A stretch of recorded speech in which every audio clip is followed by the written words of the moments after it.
नमस्कार, जय हिंद, जय भारत। भारतीय अवाम ताकत दल अपने भारतीय भाई बहनों अर्थात अपने देश भारत की जनता अर्थात अपनी भारतीय अवाम से भारतीयता आधारित आपसी श्रद्धा, भारतीयता आधारित आपसी स्नेह, भारतीयता आधारित आपसी प्रेम, भारतीयता आधारित आपसी अखलाक मोहब्बत, भारतीयता आधारित आपसी सहयोग, भारतीयता आधारित आपसी सम्मान, भारतीयता आधारित आपसी एकता, भारतीयता आधारित आपसी भाईचारा तथा भारतीयता आधारित आपसी सद्भाव को समझने व उसे आत्मसात करके वैसा ही और उसी अनुसार आचरण एवं व्यवहार करने हेतु और इसके समस्त भारत में प्रचार प्रसार करने हेतु और प्रत्येक देशवासी को इसकी अहमियत और महत्व को समझाकर उसे अपनाते हुए वैसा ही और उसी अनुसार आचरण एवं व्यवहार करने हेतु और प्रत्येक देशवासी को अपना ही भारतीय भाई बहन मानकर, समझकर, अपनाकर उनके साथ वैसा ही और उसी अनुसार आचरण एवं व्यवहार करने हेतु सतत, सदैव और हमेशा अदब के साथ, आदर के साथ अर्ज करता है, विनती करता है। आज 23 जनवरी है और आज हमारे परम आदरणीय राष्ट्र महानायक, राष्ट्रभक्त शिरोमणि नेताजी सुभाष चंद्र बोस का जन्मदिन भी है। हमारे नेताजी सुभाष चंद्र बोस का जन्म 23 जनवरी 1897 को उड़ीसा के कटक में हुआ था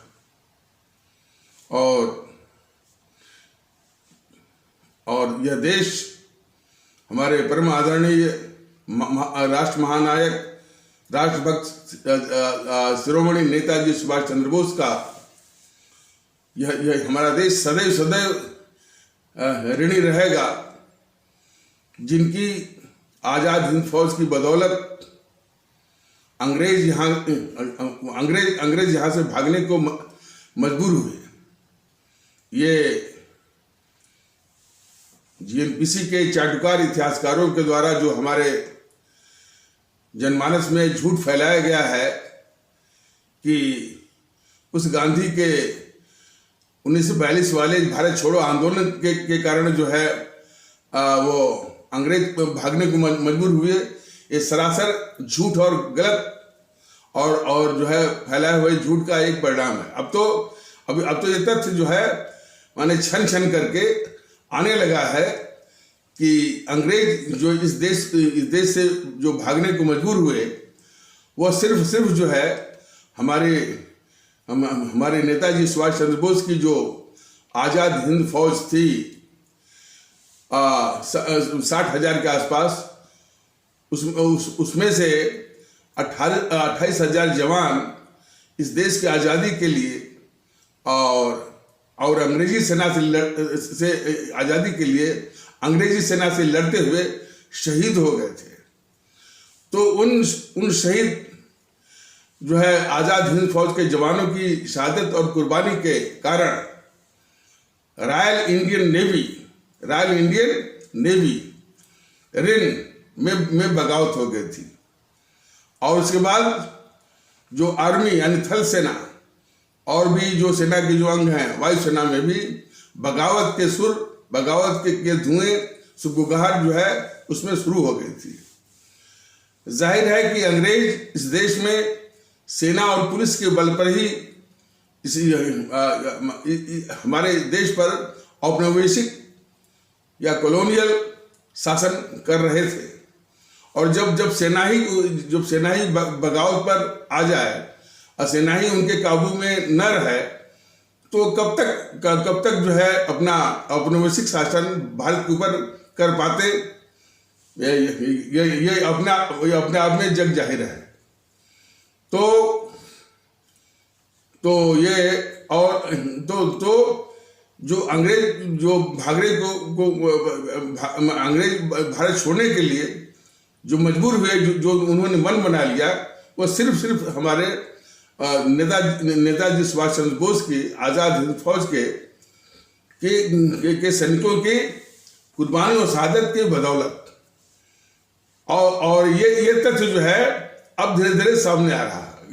और इन समूह का जो जेएनपीसी वालों का, गांधी नेहरू परिवार चांडाल चौकड़ी के लोगों का, या उनके चाटुकार इतिहासकारों के द्वारा फैलाया हुआ झूठ कि जो है अंग्रेज जो है वो 1942 के भारत छोड़ो आंदोलन के कारण जो है वो भारत छोड़ने को मजबूर हुए, ये सरासर माने गलत और जो है और सुनियोजित ढंग से फैलाया हुआ और जनमानस के दिमाग में ठूसा हुआ झूठ है। और जो बात हमको इस भाषण या प्रकरण में हमको शुरू में कह देनी चाहिए थी, तो हम क्षमा प्रार्थी हैं। तो 23 जनवरी हमारे जो है परम आदरणीय राष्ट्र महानायक, राष्ट्रभक्त शिरोमणि नेताजी सुभाष चंद्र बोस का जन्मदिन है। इसलिए मैं और हमारा संगठन भारतीय आवाम ताकत दल और पूरा देश इस राष्ट्र महानायक को कोट नमन करता है। और ये देश सदा के लिए इस राष्ट्र महानायक का सदा के लिए ऋणी है कि उन्होंने किस जज्बे से और किस कुर्बानी और शहादत से इस देश को आज़ाद कराया। और उनकी और जो है अंग्रेजों को, जैसा कि अभी बताया गया कि अंग्रेजों को इस देश से छोड़ने को मजबूर किया हमारे नेताजी सुभाष चंद्र बोस की आज़ाद हिंद फौज ने अपनी कुर्बानी और शहादत दे करके, और उस कुर्बानी शहादत से प्रेरित होकर के जो अंग्रेजी फौज थी, हालांकि उसमें अंग्रेजी फौज में भारतीय ही थे, तो उन्होंने अंग्रेजों के खिलाफ वो बगावत कर दिया। तो ये जो तथ्य है कि आज़ाद हिंद फौज की कुर्बानी और शहादत से प्रेरित होकर के रॉयल इंडियन नेवी रिन में और सेना के दूसरे विंग्स में, दूसरे भागों में जो बगावत शुरू हो गई थी, और उसी के कारण अंग्रेज जो है छोड़ने को मजबूर हुए। और उन्होंने ऐसा मन बना लिया कि अब जो है वो जो है यानी भारत में शासन करना मुश्किल है, अब जाना ही बेहतर है। इस तथ्य को जिस समय सत्ता का हस्तांतरण हो रहा था 1947 के आसपास, तो ब्रिटेन का जो प्रधानमंत्री था उसका नाम था क्लीमेंट एटली। तो क्लीमेंट एटली एक बार 1954-55 के आसपास जो है भारत आया था, और उसमें वो ब्रिटेन का उसमें ब्रिटेन का वो प्रधानमंत्री नहीं था। तो भारत आया था, तो वो कलकत्ता के या कलकत्ता के जो है कलकत्ता में जो है वो गेस्ट हाउस में, जो गवर्नर का गेस्ट हाउस है, उसमें उठा रहा था। उसमें पश्चिम बंगाल के राज्यपाल, कार्यवाहक से मतलब यह है कि जो वास्तविक राज्यपाल हैं शायद वो नहीं थे। तो कलकत्ता या कोलकाता उच्च न्यायालय यानी कलकत्ता हाईकोर्ट के जो मुख्य न्यायाधीश थे फणिभूषण चक्रवर्ती, क्या उनका नाम था? फणिभूषण चक्रवर्ती। तो वो जो है माने पश्चिम बंगाल राज्यपाल का राज्यपाल का कार्यभार वो संभाल रहे थे, इसलिए वो पश्चिम बंगाल के कार्यवाहक राज्यपाल थे। तो पश्चिम बंगाल के कार्यवाहक राज्यपाल की क्षमता में वो जो है क्लीमेंट एटली जो कि भूतपूर्व प्रधानमंत्री था ब्रिटेन का, उससे शिष्टाचार बस उससे मिलने गए। तो बातों बातों में जो है जो फणिभूषण चक्रवर्ती जो कि पश्चिम बंगाल के कार्यवाहक राज्यपाल थे, तो उन्होंने पूछा कि उन्होंने सवाल किया कि सर ये द्वितीय विश्व युद्ध आप जीत चुके थे, कांग्रेस लगभग जो है बिल्कुल कमजोर हो चुकी थी, कांग्रेस के सभी नेता अपने अपने घरों में जो है वो आराम फरमा रहे थे, और कांग्रेस के किसी आंदोलन का कहीं भी कोई कांग्रेस के आंदोलन का कहीं भी कोई भी नामो निशान नहीं था। तो फिर क्या बात हो गई कि आप जो है भारत छोड़ने का मन आप लोगों ने बना लिया। तो इसके जवाब में ब्रिटेन का भूतपूर्व प्रधानमंत्री क्लीमेंट एटली, जो कि 15 अगस्त या जो कि 1947 में ब्रिटेन का प्रधानमंत्री था, तो उसने बताया कि जो आजाद हिंद फौज, उसने बताया कि इसका मुख्य कारण थे वो सुभाष चंद्र बोस और उनकी आजाद हिंद फौज। और उसने सब विस्तार से बताया कि बगावत होने लगी थी रॉयल इंडियन नेवी में, और भी जो आर्मी के और भी जो विंग थे। तो फिर इसके बाद फणिभूषण चक्रवर्ती कार्यवाहक राज्यपाल पश्चिम बंगाल ने आगे सवाल किया कि क्या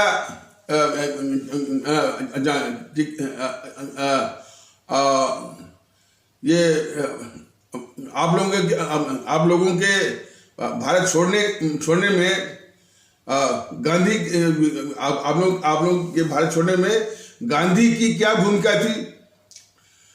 तो वो यानी मुस्कुराते हुए, पूरा मुस्कुराहट नहीं, वो अंग्रेजी में एक शब्द होता है राइल, WRYL, तो राइलिंग मैंने मुंह मुस्कुराते हुए व्यंग्यात्मक, उसने कहा मिनिमल माने कम से कम कुछ नहीं। तो ये खुद अंग्रेज ने कबूला कि जो अंग्रेजी नहीं बल्कि जो है वो ब्रिटेन का उस समय का प्रधानमंत्री जो कि सत्ता हस्तांतरण के समय ब्रिटेन का प्रधानमंत्री था, तो उसने कबूला कि भाई कि अंग्रेज जो है भारत को छोड़ने के लिए विवश मजबूर हुए, वो सुभाष चंद्र बोस की आजाद हिंद फौज के कारण है। ये तथ्य जो है हमारे सभी भारतीय भाई बहनों को अच्छी तरह से जानना चाहिए। इन जेएनपीसी वालों से भी, जो गांधी नेहरू परिवार चांदा चौकड़ी या जिसको कि आप लोग भ्रम भूल या गलती से कांग्रेस कहते चले आ रहे हैं, उनके सभी नेताओं से, सभी चमचों से पूछा जाना चाहिए कि अंग्रेज तो भागने को मजबूर हुए सुभाष चंद्र बोस और उनकी आजाद हिंद फौज के कारण, और तुम कहते हो कि यानी कि तुमने भगाया वो अंग्रेजों को यहाँ से। तो यह भी इस झूठ के खिलाफ भी हमारे प्रत्येक जो है भारतीय भाई बहन, हमारी प्रत्येक भारतीय आवाम जो है इन कांग्रेसी चमचों से सवाल पूछना शुरू करे, और इस बीजेपी के भी चमचों से कि तुम भी इस बात को क्यों नहीं कबूल कर रहे हो, तुम क्यों छुपा रहे हो, तुम्हारी क्या मजबूरी है। तो जैसा कि मैंने बार बार स्पष्ट किया गया कि अपराधी तो जेएनपीसी है, लेकिन उस अपराध जेएनपीसी में गांधी नेहरू परिवार चांदा चौकड़ी, लेकिन उसके हर एक अपराध पर पर्दा डालने वाले, उसको ढकने वाले और उसकी छवि को निखारने वाले जो है ये बीजेपी के लोग हैं। तो बीजेपी भी कम इस देश के लिए खतरनाक नहीं है। देखिए, हर एक एपिसोड में अपने आवाम की भलाई के लिए, उसको जागरूक करने के लिए कहा जा रहा है कि बीजेपी भी ये जेएनपीसी के ही बराबर लगभग इस देश के लिए खतरनाक है। अब चूंकि ये एपिसोड जो है हमारे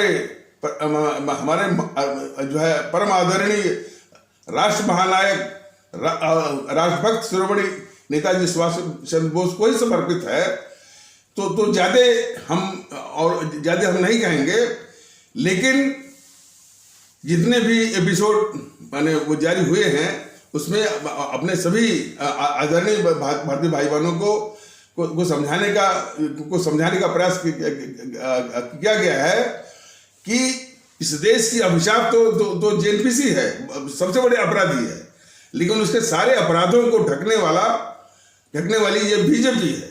ये इसका अपराध है, ये इसकी गद्दारी है।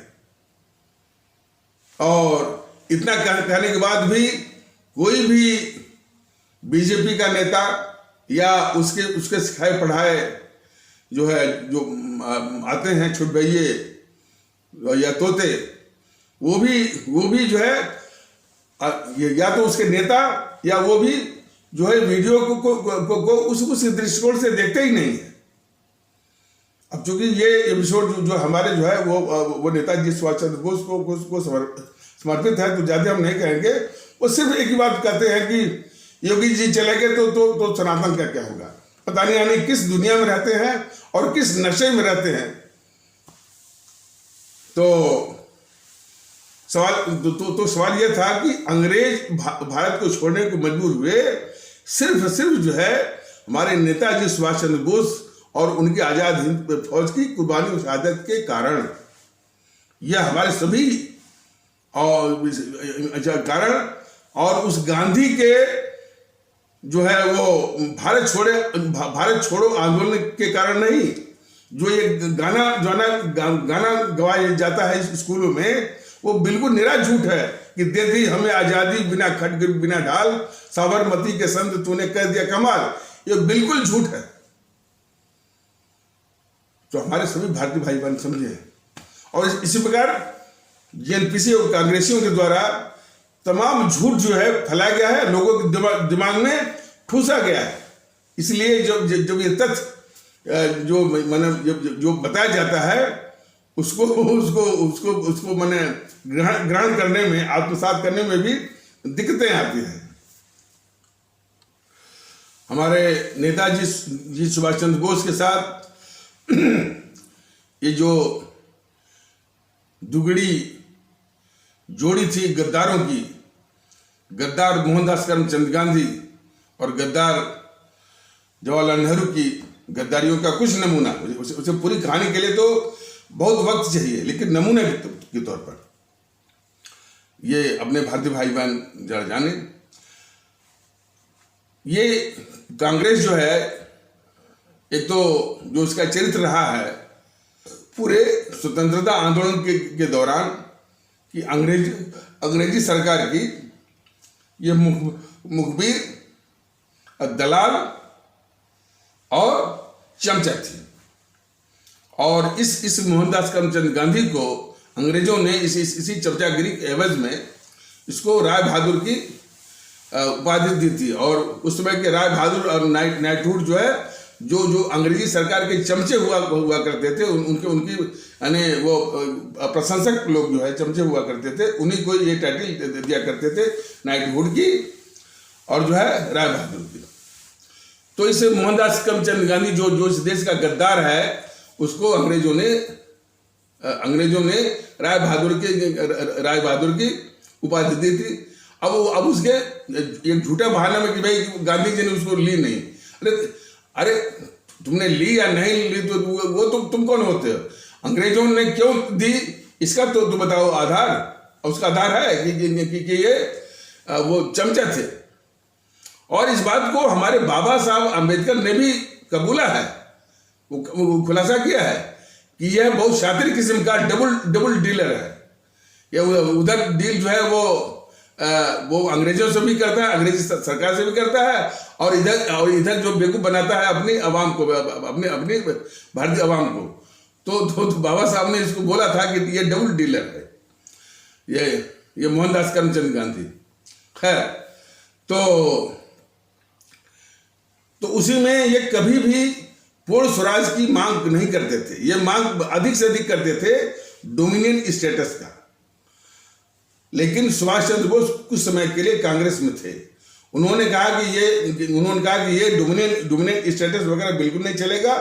हम जो है अंग्रेज यहां से पूर्ण रूप से भागे यहाँ से, इसलिए हमको पूर्ण जो है इसलिए हमको पूर्ण आजादी चाहिए या पूर्ण स्वराज चाहिए। इस बात के लिए जो है काफी वो कांग्रेस में उन्होंने इस बात का दबाव बनाया। और जब पूर्ण स्वराज के लिए काफी जनमत तैयार हुआ कांग्रेस के अंदर, तो उसका तमगा लूटने के लिए इस गद्दार मोहनदास करमचंद गांधी ने जो है वो दूसरे गद्दार जवाहरलाल नेहरू को तुरंत जो है कांग्रेस अध्यक्ष बनवा दिया। और जेएनपीसी के चाटुकार इतिहासकार जो है इस बात को भी लिखते हैं कि भाई ये पहला मौका था कि बाप से बेटे को हस्तांतरित हुआ। परिवारवाद का माने जो घिनौना रूप है उसमें भी देखने को मिला। जबकि ऐसा नहीं होना चाहिए। जब मोतीलाल नेहरू जब कांग्रेस के अध्यक्ष थे तो उनके बेटे को दिया जाए, और बेटे को देने का मुख्य कारण यही था कि जब सुभाष चंद्र बोस के इस मत से, इस विचार से काफी जोर पकड़ा कि नहीं भाई, डोमिनियन स्टेटस नहीं बल्कि जो है पूरी आजादी चाहिए, जो है यानी कंप्लीट इंडिपेंडेंस चाहिए।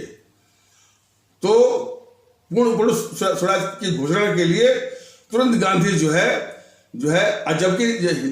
जबकि कांग्रेस में जो है उसमें भी जो ये मत बन रहा था कि बल्कि इसके लिए सरदार पटेल को कांग्रेस का अध्यक्ष बनाया जाए, उसमें भी ये चाल चली और तिकड़म किया। और फिर वो श्रेय के लिए इसने जो है वो गद्दार जवाहरलाल नेहरू को ही कांग्रेस का अध्यक्ष बनवा दिया। और उसी के द्वारा जो है मैंने यानी उसके पापों को धुलने के लिए उसी के द्वारा पूर्ण स्वराज की घोषणा लाहौर में रावी नदी के तट पर 30 जनवरी 1929 को जो है पूर्ण स्वराज की घोषणा करवाया उससे। तो ये हमेशा का गद्दार, और जो है सिर्फ तमगा लूटने के लिए हमेशा जो है वो गद्दार जवाहरलाल नेहरू को आगे करता रहा। कभी जो है वो सरदार पटेल को दबा करके, कभी जो है औरों को। तो ये पहली गद्दारी थी। और सुभाष चंद्र बोस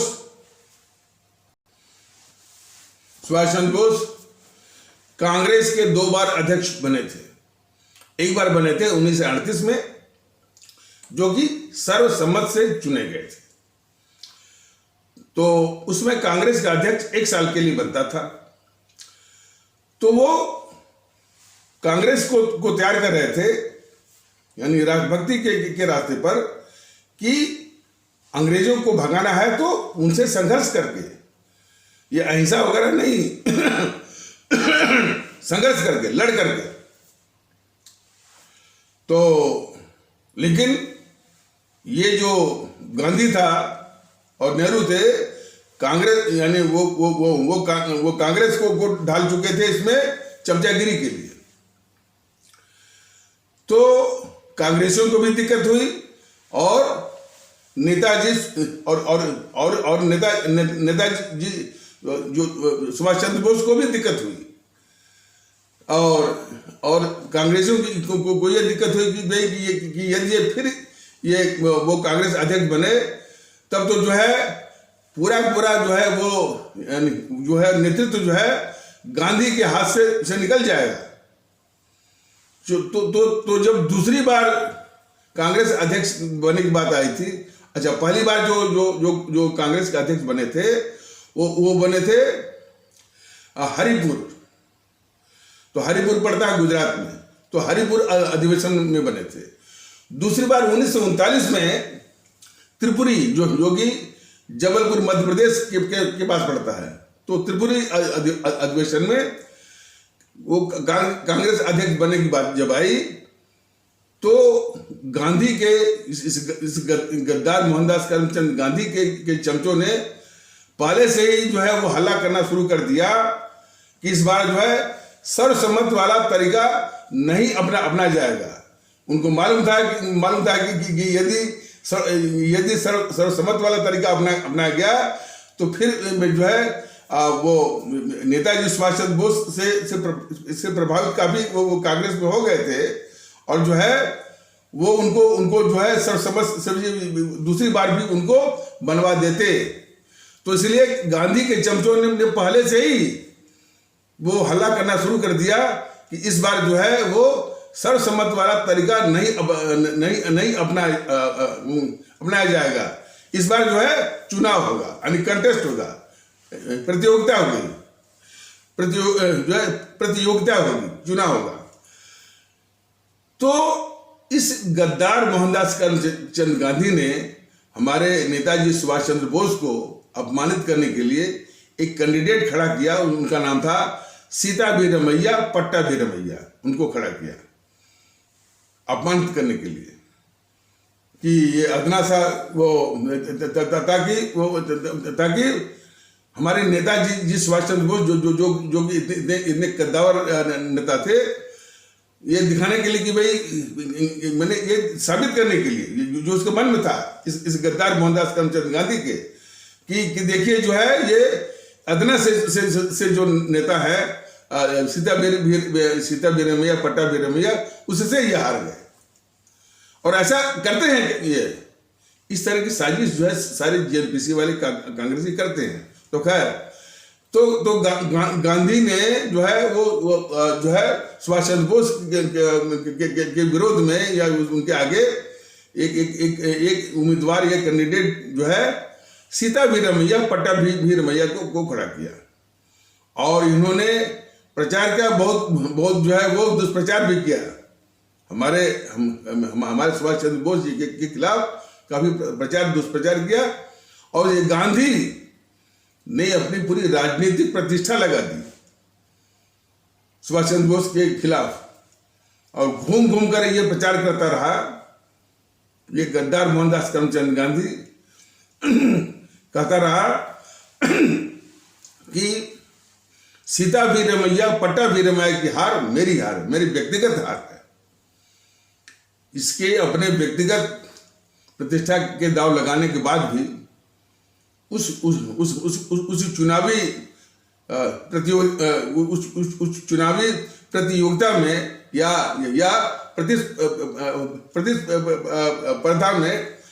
प्रतिस्पर्धा में नेताजी सुभाष चंद्र बोस ने गांधी और उनके चमचों के द्वारा खड़ा किए गए उम्मीदवार सीता वीरमैया पट्टाभीरमैया को हराया, और गद्दार मोहनदास करमचंद गांधी के उस साजिश और उसके मंसूबों को ध्वस्त किया।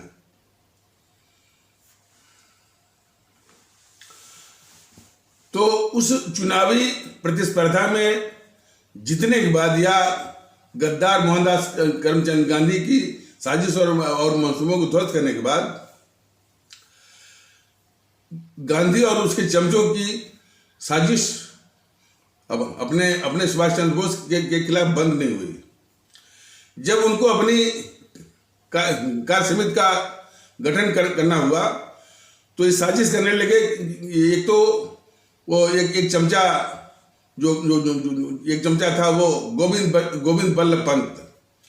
तो गोविंद बल्लभ पंत के द्वारा एक लंबी सूची लेकर के पहुंचा नेताजी सुभाष चंद्र बोस के पास कि बापू की इच्छा है कि आपकी कार्य समिति में इनको शामिल किया जाए। और ये वो थे जो कि कट्टर जो है चमचे थे इनके जो है मोहनदास करमचंद गांधी के, और इनको सिखाया पढ़ाया जा रहा था गांधी और जो है उसके चमचों द्वारा कि आप जो है सुभाष चंद्र बोस की बात मत मानिए, उनके आदेशों को मत मानिए, और इस तरह से जो है वो अराजकता फैलाइए। ये बात मान इस तरह की साजिश का भनक उनको लग गई। हमारे इस बात की भनक जो है हमारे नेताजी सुभाष चंद्र बोस को लग गई। देखिए सुभाष चंद्र बोस जो है सुभाष चंद्र बोस जो है प्रतियोगिता में यानी प्रतिस्पर्धा में उस में जीतने के बाद भी उन्होंने अपनी प्रतिष्ठा को देखते हुए कि यदि इस तरह से होगा तो कांग्रेस की प्रतिष्ठा और स्वयं की प्रतिष्ठा पर आंच आ सकती है, तो उन्होंने जीतने के बाद भी इस्तीफा दे दिया और फिर वो चले गए बंगाल प्रदेश कांग्रेस में, पीसीसी जिसे बोलते हैं, जो प्रोविंशियल कांग्रेस कमेटी पीसीसी में चले गए। वहां भी इन गद्दारों ने खास करके गद्दार मोहनदास करमचंद गांधी अपने चमचों से और जो है और नेहरू के द्वारा जो है इसी तरह की साजिश की गई, और जो है वहां भी जो है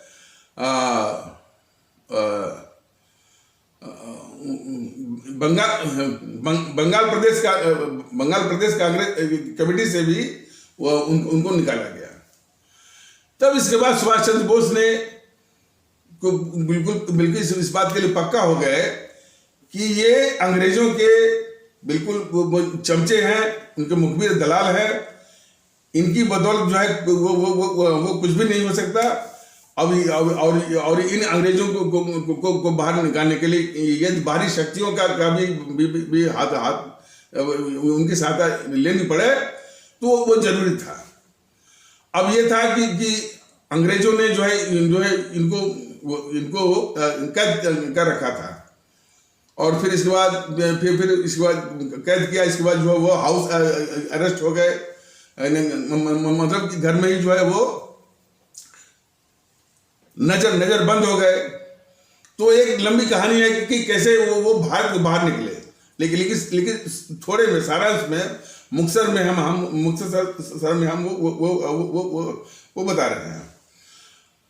उनको भारत से बाहर जाने का प्रबंध जो है नहीं, देखिए इसलिए तो कह रहा हूं कि यदि हमारे परम आदरणीय माननीय राष्ट्र महानायक राष्ट्रभक्त शिरोमणि नेताजी सुभाष चंद्र बोस के जीवन पर चर्चा होती, इस पर तमाम व्याख्यान होते, लोग जो डिस्कोर्सेस करते, और हमारे जो है वो स्कूली बच्चों के पाठ्यक्रम में होता, वहां भी पढ़ाई होती, तो तब सभी लोग जानते और सब में जो है देशभक्ति का एक भावना आती, और देशभक्ति के प्रति जो है एक विचार और संस्कार बनता। लेकिन इस जीएनपीसी वालों ने साजिश करके बिल्कुल जो है वो पर्दे के पीछे रखा, बैकग्राउंड में रखा, पृष्ठभूमि में रखा। अब बीजेपी भी वही साजिश कर रही है, बीजेपी सिर्फ तमगा लूट रही है। अब आगे हम बताएंगे कि वह उसके तमगा लूटने की साजिश क्या है। तो भारत से बाहर जाने की योजना बनी। भारत से बाहर जाने का जो प्रबंध जिसने किया या जिसने इसकी व्यवस्था की, वो पहले जो है वो हमारे शख्स थे शिशिर बोस ने, शायद इनके कोई जो है वो कलकत्ता में ही इनके कोई रिश्तेदार थे। तो उन्होंने नेताजी सुभाष चंद्र बोस को कलकत्ता से बाहर, जो कि वो उसमें हाउस अरेस्ट थे, घर में ही वो नजरबंद थे, तो व्यवस्था किया उन्होंने। और वो जो है नेताजी सुभाष चंद्र बोस जो है मोहम्मद जियाउद्दीन का नाम रख करके वो माने उनके कार्ड बने और जो है वो जो है उनके कार्ड वगैरह बन गए, और वही भेष धारण करके किसका, मोहम्मद जवउद्दीन का भेष उन्होंने बना लिया। और फिर कैसे कैसे वहां से माने कलकत्ता से गोमो आए और गोमो जो बिहार में पड़ता है, और गोमो में उन्होंने जो है वो कलका मेल वो पकड़ करके दिल्ली आए, और दिल्ली से फिर वो जो ट्रेन जाती थी पेशावर गए, और पेशावर में अकबर शाह, एक हमारे इस्लाम आस्था वाले भारतीय भाई बहनों का एक कर्मठ मैंने वो कार्यकर्ता था। तो अकबर शाह ने वहाँ पर उनको मैंने ले गए और उनको ऐसे होटल में टिकाया, ताज होटल था, वहाँ भी ताज होटल था, ताकि इनकी सुरक्षा रहे और ताकि इनको कोई पहचान न पाए। और दो लोगों को अकबर शाह ने लगाया, एक थे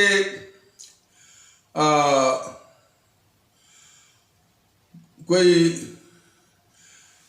वो भी जो है वो इस्लाम आस्था से ही थे, वो नाम हमको भूल रहा है, वो भी जो है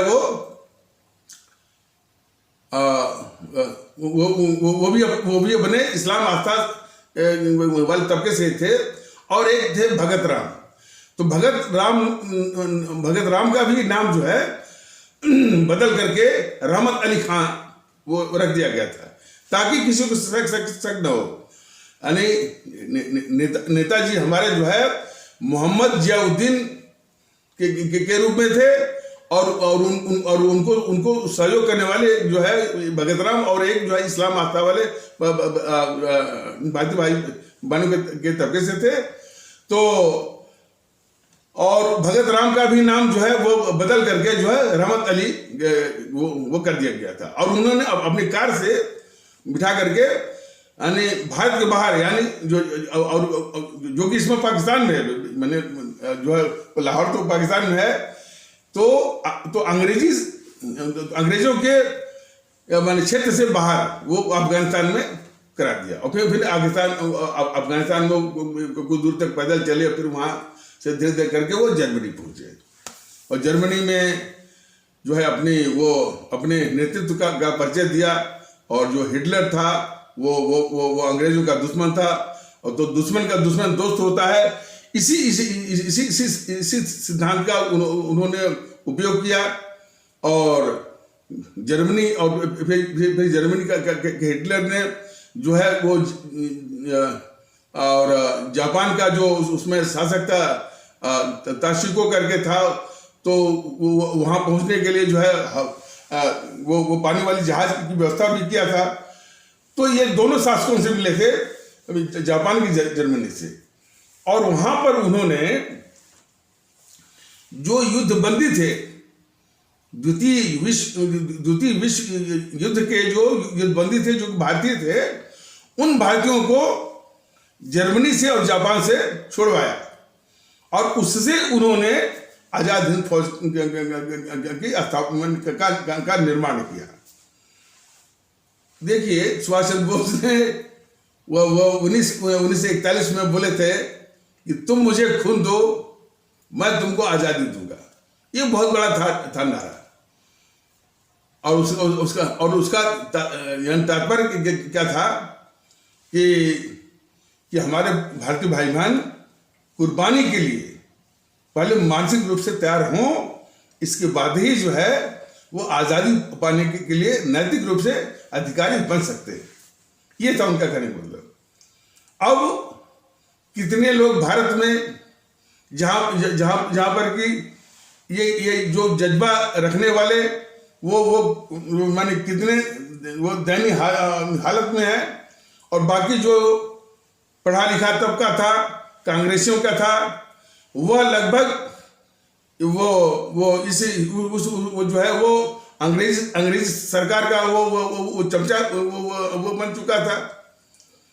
तो इनके इस आह्वान का कितना असर हुआ, ये अपने आप में ही एक बड़ा सवाल है।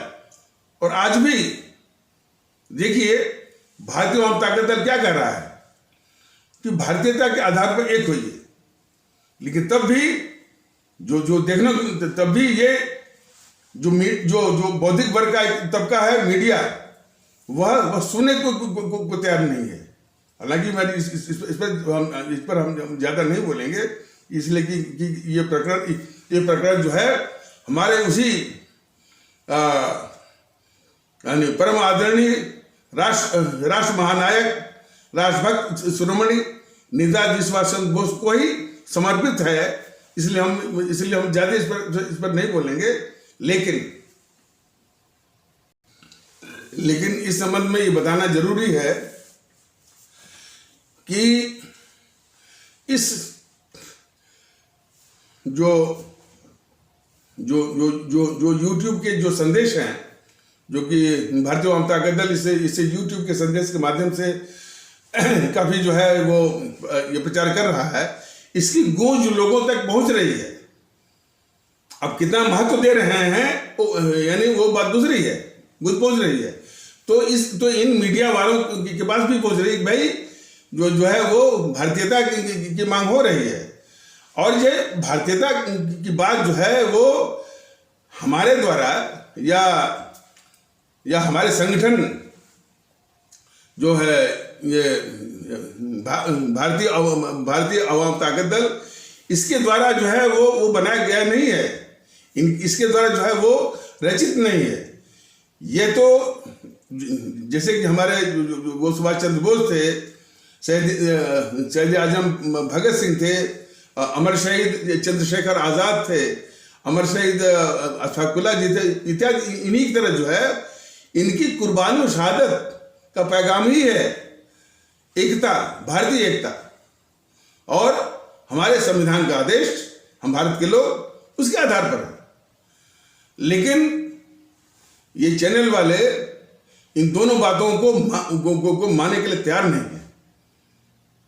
बराबर पूरी बेहयाई से बस दिखाते हैं कि इतने हिंदू हैं तो इतने मुस्लिम हैं, तो इतने ठाकुर हैं, तो इतने ये जाति वो जाति। तो भारतीय वाम ताकत दल ने बराबर ही कहा गया कि ये हमारे देश के सबसे खतरनाक शत्रु हैं। खतरनाक शत्रुओं में तो ये जेएनपीसी भी है, समाजवादी पार्टी के लोग हैं, लेकिन ये मीडिया वाले भी उसी प्रकार के वो खतरनाक है जो कि हमारा संविधान कहता है कि भाई हम भारत के लोग, हम भारतीय, हम सिर्फ भारतीय हैं और यह देश संविधान से ही चलता है। लेकिन बेहयाई के साथ जो है बराबर जो चुनाव चल रहा है, बराबर जो है संविधान की अवहेलना, हमारे जो है जो हमारे अमर शहीद हैं उनकी कुर्बानी शहादत के आधार पर जो हमको आपको इस देश को आज़ादी मिली, उनके जज्बातों की अवहेलना, और जो इस देश को चाहिए भारतीय एकता, उसके ये दुश्मन है। तो बहुत बेहया कौम है, बेहया भी है, दुष्ट भी है, और जो है वो राष्ट्र विरोधी भी है ये मीडिया वाले। तो खैर अब ज्यादा हम वो जो है वो कहने को मैंने ज्यादा कहना उचित नहीं होगा। तो उसमें जो उन्होंने आह्वान दिया कि तुम मुझे खून दो, मैं तुमको आज़ादी दूंगा, ये बहुत ही और आज भी वो जो है वो प्रासंगिक है कि हमारे देश के लोग कुर्बानी के लिए, त्याग के लिए तैयार हों, तभी वो आज़ादी का उपयोग करने के या उसको एंजॉय करने का हकदार वो बन सकते हैं।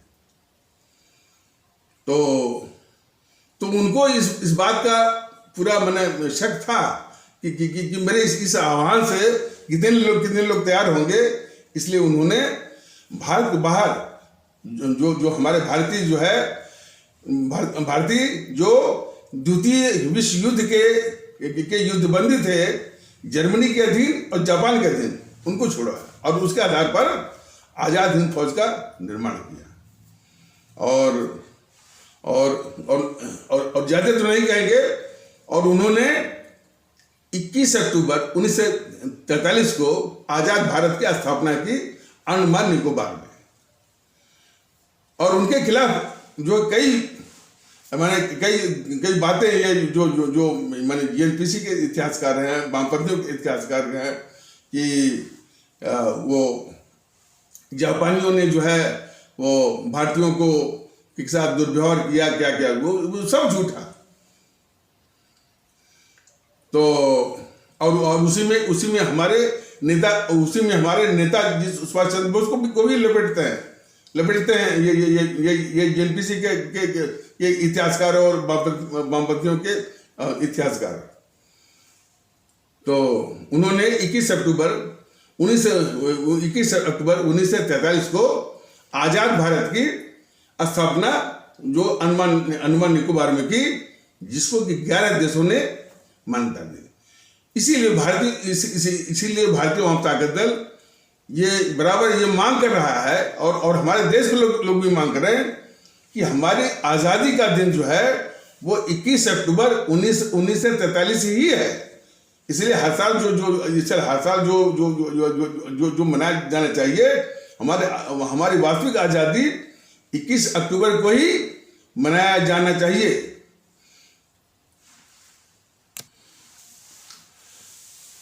नेताजी की मृत्यु के विषय में ये उसी तरह से झूठ और अफवाह जो मैंने नेताजी की मृत्यु के विषय में जो तथ्य है उसको छिपाने के लिए उसी तरह से झूठ और अफवाह का शिकार बना दिया गया, झूठी आधारहीन कहानियों का।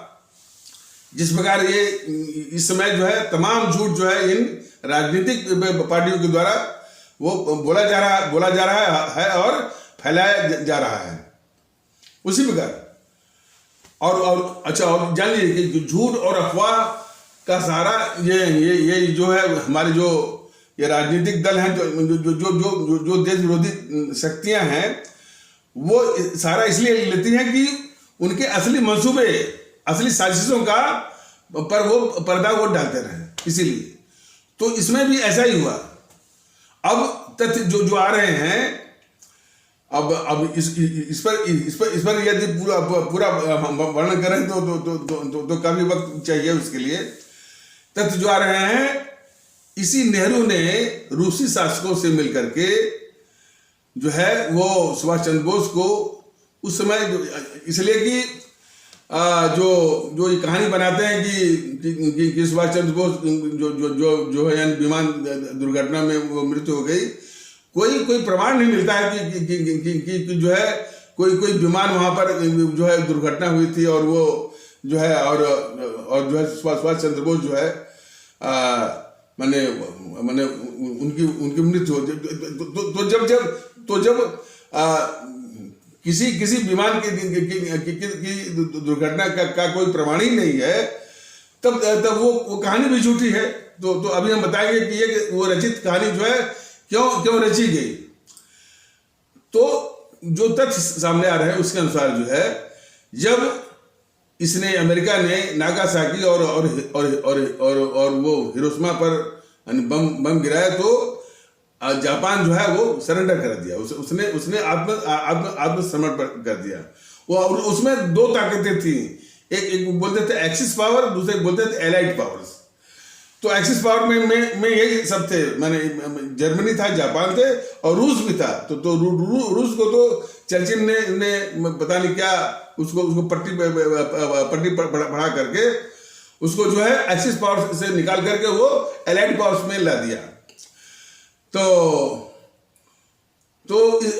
लेकिन एक्सिस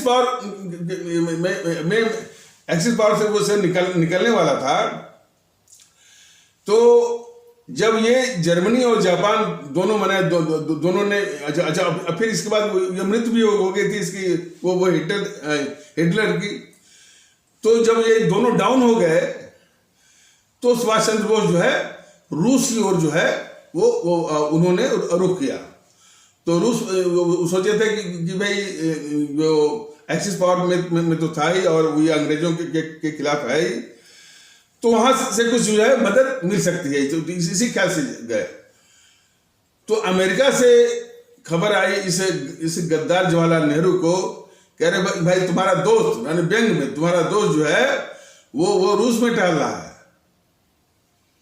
तो इस गद्दार जवाहरलाल नेहरू ने हमारे नेताजी सुभाष चंद्र बोस को पकड़वा करके, वो रूस में एक क्षेत्र पड़ता है साइबेरिया के घने जंगलों में वो जेल बने हुए हैं, और वो जेल बड़े बिहड़ टाइप के हैं। बिहड़ इस मामले में कि यदि एक बार कैदी उसमें बंद हो जाए तो वह कैदी बाहर नहीं आ सकता, वो सीधे ऊपर ही जाएगा। तो उन्हीं जंगलों में बने हुए किसी जेल में, किसी बिहड़ जेल में वो सुभाष चंद्र बोस को यानी बंद करवाया और निर्मम यातनाओं के साथ उनकी हत्या करवाई इस गद्दार जवाहरलाल नेहरू ने। यह देश जाने कि सुभाष चंद्र बोस की हत्या जो है इस गद्दार जवाहरलाल नेहरू ने रूसी शासकों से मिलकर के हत्या करवाई। तथ्य यही है, लेकिन इस तथ्य की ओर किसी का ध्यान न जाए। इस गद्दार जवाहरलाल नेहरू ने एक झूठी कहानी बनवाई, वही कहानी कि नेताजी सुभाष चंद्र बोस विमान से जापान से चले थे रंगून और अंडमान निकोबार के लिए। उनका विमान ताइवान या फॉर्मोसा भी कहते हैं उसके बाद जो है दुर्घटनाग्रस्त हो गया, और उसी दुर्घटना में नेताजी की मृत्यु हो गई। इस तरह की एक झूठी कहानी जो है ये गद्दार जवाहरलाल नेहरू ने रचवाई, बनवाई और इसी को फैलवाया। और एक बात हमारे सभी आदरणीय भारतीय भाई जान लें कि उस साजिश की ओर किसी का ध्यान न जाए और ये बात जो पूरी तरह से दबाई जाए, तो ये गद्दार जवाहरलाल नेहरू हमारे नेताजी सुभाष चंद्र बोस के परिवार पर, जब तक ये नेहरू जिंदा रहा, उनके परिवार पर जासूसी करवाता रहा और जासूसी करवाता रहा। तो इसने वही झूठी कहानी बनवाई और इसने उस झूठी कहानी पर हमारे देश के लोग विश्वास करें, इसके लिए उसने सुप्रीम कोर्ट के रिटायर्ड जज शाहनवाज के द्वारा, कमीशन ऑफ इंक्वायरी के द्वारा उस झूठी कहानी पर ठप्पे लगवाए। कौन झूठी कहानी?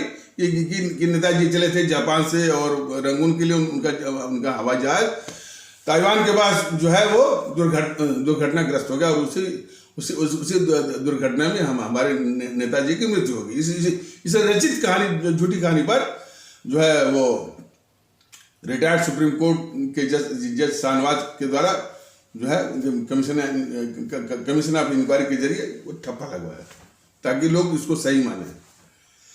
और यही नहीं, फिर यदि कोई कसर रह गई थी तो उसकी बेटी ने भी, जो गद्दार इंदिरा गांधी थी, उसने भी रिटायर्ड सुप्रीम कोर्ट के जज खोसला साहब के कमीशन ऑफ इंक्वायरी के जरिए जो है फिर उसी झूठी कहानी पर ठप्पा लगवाया। ये तो कम से कम धन्य मनाइए कि लोगों ने जो है, जबकि ये एनडीए की सरकार थी अटल बिहारी वाजपेयी वाली, तो लोगों ने पटना हाईकोर्ट में अर्जी लगाई कि साहब कितना भी बात कही गई लेकिन लोगों को विश्वास नहीं हो रहा है। तो पटना हाईकोर्ट ने फिर आदेश किया वो एनडीए सरकार को कि भाई आप कमीशन ऑफ इंक्वायरी बैठाइए। सौभाग्य से, संजोग से रिटायर्ड सुप्रीम कोर्ट के जज मुखर्जी साहब, तो मुखर्जी कमीशन ने जो है काफी छानबीन करके ये एक निष्कर्ष दिया, एक उपसंहार दिया, निर्णय दिया कि हवाई जहाज दुर्घटना में सुभाष चंद्र बोस की मृत्यु हुई थी, यह बात झूठी है, ये बात सही नहीं है। तो देश को काफी राहत मिली, लेकिन फिर भी वो नेताजी जी की मृत्यु कैसे हुई और वो भी अभी मैंने बताया, लेकिन उसको आधिकारिक रूप से सरकार जो है वो खोज करके जो है वो करे। तो तब तब जाकर के हम हमारे देश के लोगों की जिज्ञासा शांत होगी, लोगों को चैन आएगा। तो अब इसके बाद और कहने को तो बहुत कुछ है और कई एपिसोड इसमें लग जाएंगे कि अब जो है और ये प्रकरण जो है बहुत जरूरी है कि आजाद हिंद फौज के निर्माण में धन की आवश्यकता थी। इन कांग्रेसियों को धन की व्यवस्था तो जो उद्योगपति थे जमुनालाल बजाज वो करते थे, लेकिन अब चूंकि सुभाष चंद्र बोस के विषय में पूरी बात वो दबाई गई है, जनता के सामने जो है वो आ न पाए और जनता को मालूम ही नहीं है कि आजाद हिंद फौज बनी तो उसमें निर्णायक भूमिका या महत्वपूर्ण भूमिका किसकी थी। तो और हमने कुछ एपिसोडों के जरिए बताया हुआ है, लेकिन ये सभी देशवासियों को और हमारे सभी आदरणीय भारतीय भाई बहनों को जानना जरूरी है कि आजाद हिंद फौज के बनाने में बहुत बड़ा योगदान था उस गुजराती व्यापारी का, जो कि इस्लाम आस्था वाले भारतीय भाई बहनों के तबके से थे। उनका नाम था मेमन अब्दुल हबीब यूसुफ मरफानी, यानी 5 अल्फाजों का उनका नाम है, थोड़ा सा बड़ा है। वो रहने वाले तो थे गुजरात के सौराष्ट्र क्षेत्र के राजकोट जिले के और धोराजी कस्बे के, लेकिन उनका व्यापार चल रहा था रंगून में और उन्होंने अपने व्यापार को खत्म करके 1 करोड़ रुपया 1941 में आजाद हिंद फौज बनने के लिए वो नेताजी के चरणों में उन्होंने रख दिया।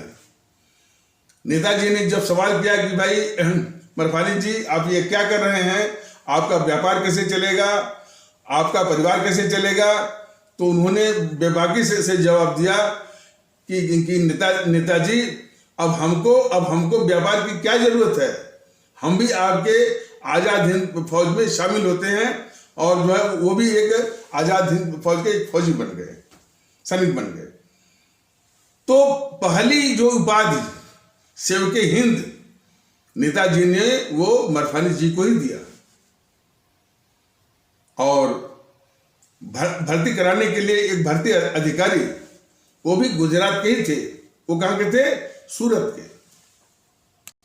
तो आजाद हिंद फौज के भर्ती अधिकारी या रिक्रूटिंग ऑफिसर वो सूरत जिले के थे, गुजरात के। उनका नाम था गुलाम हुसैन मुश्ताक रंदेरी।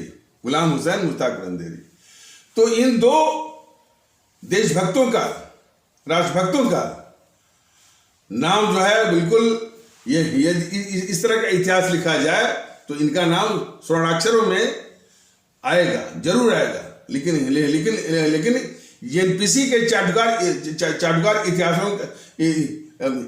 इतिहास को कूड़ेदान में डाल करके एक नया इतिहास लिखा जाए तो हमारे इन देशभक्तों का जो है वो मेमन अब्दुल हबीब यूसुफ मरफानी का भी और हमारे गुलाम हुसैन मुश्ताक रंदेरी का भी नाम जो है नेताजी के साथ स्वर्णाक्षरों में लिखा जाएगा। लेकिन इस बात को दबाए हुए हैं ये गद्दार जेएनपीसी वाले और उसी का साथ दे रहे हैं ये बीजेपी वाले। और यदि हमारी इस बात पर आपको यकीन न हो तो ये मोदी महोदय जब गुजरात के मुख्यमंत्री थे, हालांकि इसको बताया गया, लेकिन इस चीज को बार बार बताने की आवश्यकता है देशभक्ति कि कितने ये शातिर किस्म के हैं मोदी जी। इनकी बातों पर मत जाइए आप लोग। ये बिल्कुल झूठा है कि सबका साथ सबका विश्वास। सबके साथ सबके विश्वास माने का कोई प्रश्न ही नहीं है।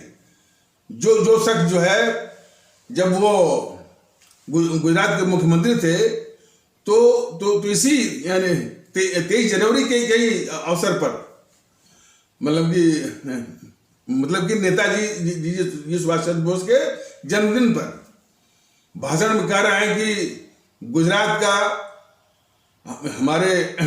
का हमारे नेताजी नहीं, उन्होंने कहा कि नेताजी सुभाष चंद्र बोस और आजाद हिंद फौज का गुजरात से गहरा संबंध है, ये तो बोल दिया। लेकिन किस हकीकत के आधार पर वो गहरा संबंध है, वो हकीकत ही ये मोदी महोदय निकल गए। गूगल पर आप खोजिए, आपको मिल जाएगा। और हमको ये पूरा अंदेशा है, और वो अंदेशा माने वो झूठा भी नहीं है, असत्य भी नहीं है, कि सिर्फ उनमें जो है जिस आधार पर उन देशभक्तों का नाम था, वो देशभक्त जो है वो मेमन अब्दुल हबीब यूसुफ मरफानी का, और जो है गुलाम हुसैन मुश्ताक रंदेरी का, ये दोनों के दोनों हमारे इस्लाम आस्था वाले भारतीय भाई बहनों के तबके से आते थे। तो उनका नाम लेने में इनको एक मानसिक जो है बाधा थी, संकोच था। इसीलिए तो भारतीय जनता पार्टी बराबर बता रहा है कि ये मोदी महोदय बहुत ही शातिर किस्म के, लेकिन इनके शातिर को समझना थोड़ा आसान नहीं है। तो इसीलिए उन्होंने नाम लिया, और इन्होंने जानबूझ करके यानी इन दोनों का नाम नहीं लिया। ये गूगल में आप खोजिए तो गूगल वाला बिल्कुल साफ से कहता है, स्पष्ट से कहता है। तो इतने बड़े ये शातिर किस्म के हैं कि उन देशभक्तों का जो जिनका की एक अहम भूमिका है आजाद हिंद फौज के बनने में, ये मोदी महोदय ने वो नाम ही छुपा दिया, नाम ही वो निकल गए। ये इनकी जो है वो है। और पिछले साल जो है वो जब ये मैंने विधानसभा के चुनाव थे, और वो और जब ये तिथि आई थी 23 जनवरी, तो बस उसको उसी समय यानी वोट बटोरने के लिए माने और लोगों की यानी भावनाओं के साथ उसका शोषण करने के लिए, दोहन करने के लिए, दुरुपयोग करने के लिए बस इसका नाम रख दिया पराक्रम दिवस। इसके बाद लोग भूल गए, इसके बाद पूरा देश ही भूल गया, वो बीजेपी वाले भी भूल गए, मोदी भी भूल गए कि भाई यानी पराक्रम दिवस नाम की कोई चीज है कि नहीं है। और फिर अब देखिए इनका कितना शातिराना है। हमारे सरदार पटेल का योगदान है, इसमें कोई शक नहीं है। और उन्होंने 562 रियासतों को मिलाकर के एक भारत संघ का या भारत राष्ट्र का निर्माण होने में एक अहम भूमिका निभाई, ये भी सत्य है। लेकिन देश को चाहिए कि इन दोनों गद्दारों को, गद्दार मोहनदास करमचंद गांधी और गद्दार जवाहरलाल नेहरू को बेनकाब करने के लिए सुभाष चंद्र बोस को आगे लाना बहुत जरूरी है। लेकिन ये राष्ट्रवादी, नकली राष्ट्रवादी, हालांकि मैं गद्दार तो कई बार बोल चुका हूं, और गद्दार हैं भी, लेकिन बार बार चूंकि वो जो है प्रधानमंत्री भी हैं, तो ये थोड़ी सी बाधा है मेरे लिए। लेकिन देश को जरूरत है हमारे परम आदरणीय राष्ट्र महानायक, राष्ट्रभक्त शिरोमणि नेताजी सुभाष चंद्र बोस को आगे लाने की। उनकी प्रेरणा से पूरे देश में एकता आएगी, भाईचारा आएगा, और खास करके आजाद हिंद फौज का जब जिक्र होगा तो अब्दुल हबीब मेमन अब्दुल हबीब यूसुफ मरफानी का जब जिक्र आएगा, गुलाम हुसैन मुश्ताक रंदेरी का जब जिक्र आएगा, तो पूरे देश में एक भाईचारा, एक सद्भाव माने का भी ये फैलेगा, विस्तार होगा इसका, लोग उसमें शामिल होंगे। तो देश में भाईचारा ना आए और सद्भाव ना आए, इसीलिए मोदी महोदय ने जब वो गुजरात के मुख्यमंत्री थे तो इन दोनों देशभक्तों का नाम जो है वो नाम वो छिपा दिया और नाम लिया ही नहीं। और सुभाष चंद्र बोस के विषय में जो है उनकी जीवनी के विषय में बात आती तो क्या क्या गद्दारियां मोहनदास करमचंद गांधी ने हमारे नेताजी जी सुभाष चंद्र बोस के खिलाफ की थी, और कैसे कैसे जो है ये गद्दार जवाहरलाल नेहरू ने हमारे नेताजी जी सुभाष चंद्र बोस की जो है रूसी शासकों से मिलकर के रूस के या साइबेरिया के घने जंगलों में बने जो है वो जेल में हत्या करवाई। लोग यानी देश जानता ना, और किस प्रकार इसने उस साजिश की ओर किसी का ध्यान न जाए झूठी कहानी बनवाई।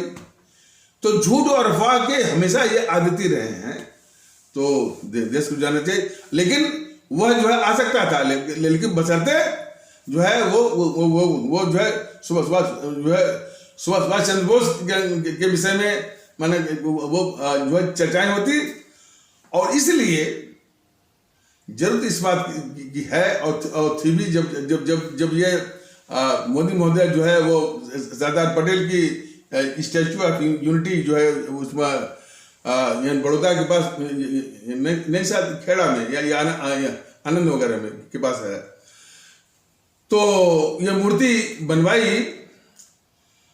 तो आवश्यकता इस बात की है कि हमारे परम आदरणीय राष्ट्र महानायक राष्ट्रभक्त शिरोमणि नेताजी सुभाष चंद्र बोस की मूर्ति विश्व में सबसे ऊंची, भारत में नहीं विश्व में सबसे ऊंची बननी चाहिए। यह भारतीय जनता दल की मांग है, और जब भी इसको मौका आएगा ये बनवा के रहेगा। हमारे परम आदरणीय राष्ट्र महानायक राष्ट्रभक्त शिरोमणि नेताजी सुभाष चंद्र बोस की आज उनको अपमानित करने के लिए मोदी महोदय क्या कर रहे हैं, इंडिया गेट पर एक छोटी सी मूर्ति उनकी बनवा रहे हैं।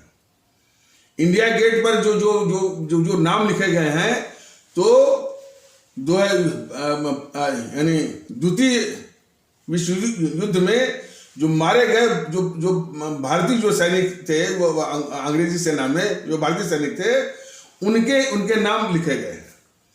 और यह भी देश जान ले कि उसमें जो है जॉर्ज फिफ्थ का भी नाम है, जो भारत आया था, जिसकी चमचागिरी में वो गाना गाया गया था कि जनगण मन अधिनायक जय, जिसको कि गद्दार जवाहरलाल नेहरू राष्ट्रगान बना दिया। तो जॉर्ज पंचम का भी नाम वो लिखा गया है। तो क्या ये मोदी महोदय और वहां पर जो है सुभाष चंद्र बोस जो है वो नमस्ते करते हुए उनकी मूर्ति है। तो क्या ये मोदी महोदय सुभाष चंद्र बोस के द्वारा जो है उस विदेशी शासक वो यानी जॉर्ज पंचम को नमस्ते जो है नमस्ते या उसको आदर मैंने सुभाष चंद्र बोस के द्वारा जो है नमस्ते करवाना चाहते हैं।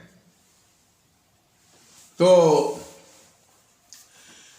ये मोदी महोदय जो है एक छोटी सी मूर्ति और नमस्ते करती हुई, और जिनको जो भारतीय जवान जो है अंग्रेजी सेना की जो है द्वितीय विश्व युद्ध में शहीद हो गए थे, उनका नाम लिखा हुआ है। और उसमें जॉर्ज पंचम जो भारत आया था शायद 1906 वगैरह के आसपास जो है, जिसकी चमचागिरी में वो गाना जो गाए थे रविन्द्रनाथ टैगोर, ये जनगण मन अधिनायक वाला, जिसको कि ये गद्दार जवाहरलाल नेहरू ने राष्ट्रगान बनवा दिया। तो ये मोदी महोदय वही अपमान देश पर थोपना चाहते हैं कि सुभाष चंद्र बोस जो है जॉर्ज पंचम को सलामी दे रहे हैं। ये अपमान मोदी जी के द्वारा देश का अपमान जो है ये बर्दाश्त नहीं करेगा कि हमारे जिन जिन अंग्रेजी शासन को समाप्त करने के लिए वो खुद शहीद हो गए, और उसी जॉर्ज पंचम को को सलाम करते हुए, उसको सलामी देते हुए, आदर देते हुए जो है सुभाष चंद्र बोस की मूर्ति बनाई जाए, यह देश को बर्दाश्त नहीं है। मोदी जी आप जान लीजिए, सिर्फ जो है तमगा लूटेंगे। यदि आप में वास्तव में सुभाष चंद्र बोस को आप सम्मान देना चाहते हैं, तो एक सबसे बड़ी मूर्ति, विश्व की सबसे बड़ी मूर्ति जो है आप बनवाइए। जो सेंट्रल विस्टा में जो संसद भवन का जो सेंट्रल हॉल है, वहां पर भी एक मूर्ति स्थापित करिए। जो है भारत की जो करेंसी है, भारत की जो नोटें हैं, उन पर भी गद्दार मोहनदास करमचंद गांधी की फोटो हटा करके हमारे परम आदरणीय राष्ट्र महानायक, राष्ट्रभक्त शिरोमणि नेताजी सुभाष चंद्र बोस का फोटो वहां लाइए। और जो 15 अगस्त है, जो कलंकित है, वो आजादी का दिन है ही नहीं, उसको खारिज करके, उसको हटा करके 21 अक्टूबर को आजादी का दिवस जो है, वो आजादी का दिवस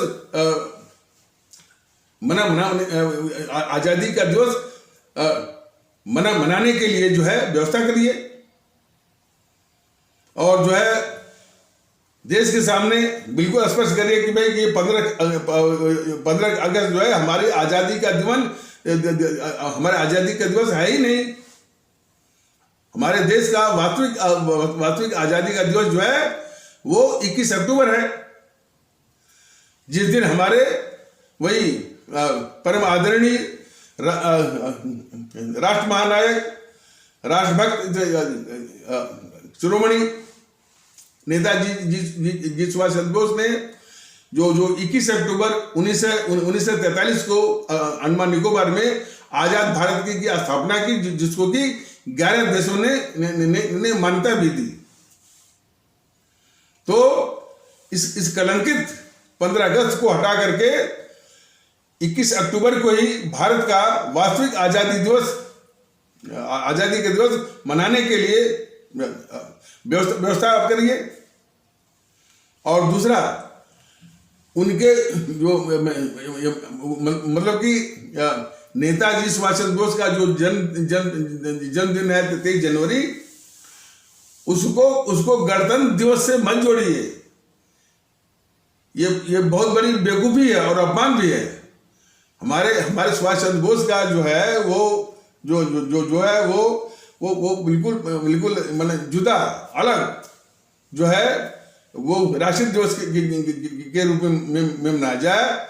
26 जनवरी तो जो है उसमें न कुर्बानी है और न शहादत है। उस दिन हमारे भारत के यानी उस दिन हमारे भारत के संविधान लागू होने की वो तिथि है, 26 जनवरी 1950। तो 26 जनवरी 1950 जो है हमारा गणतंत्र दिवस है, यानी उसी दिन हमारे देश का संविधान उसी दिन लागू हुआ। तो गणतंत्र दिवस को आप जो है हमारे जो है हमारे नेताजी तो 23 जनवरी जो हमारे नेताजी सुभाष चंद्र बोस का जो जन्मदिन है, उसको बिल्कुल जुदा रूप में, सेपरेट रूप में एक जो है उसको राष्ट्रीय दिवस के रूप में मनाने की व्यवस्था आप करिए। लेकिन यह न करके सिर्फ जो है देश के साथ गद्दारी कि उनके जन्मदिन को जो है वो गणतंत्र दिवस से आप जोड़ रहे हैं। और 21 अक्टूबर को आपने नाम भी लिया, और फिर जब जो वो वक्त आया तो आप गए नहीं। बहाना वो करने लगे कि यदि हम कि हम जो है, उन्होंने बहाना ये किया कि हम यदि 21 अक्टूबर वाले वो सब वाले समारोह में जाएंगे तो लोग जो है लोग मोदी जी का बाल नोच लेंगे। झूठा है। तो देश को धोखा मत दीजिए।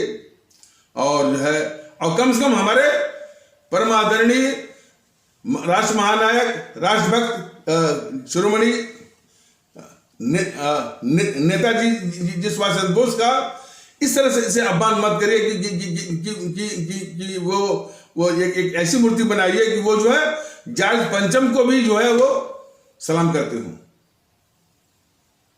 तो हमारे देश के लोग ये समझ जाए कि कितने बड़े ये माने ये भारत द्रोही और भारत के ऊपर अपमान थोपने वाले ये मोदी जी हैं।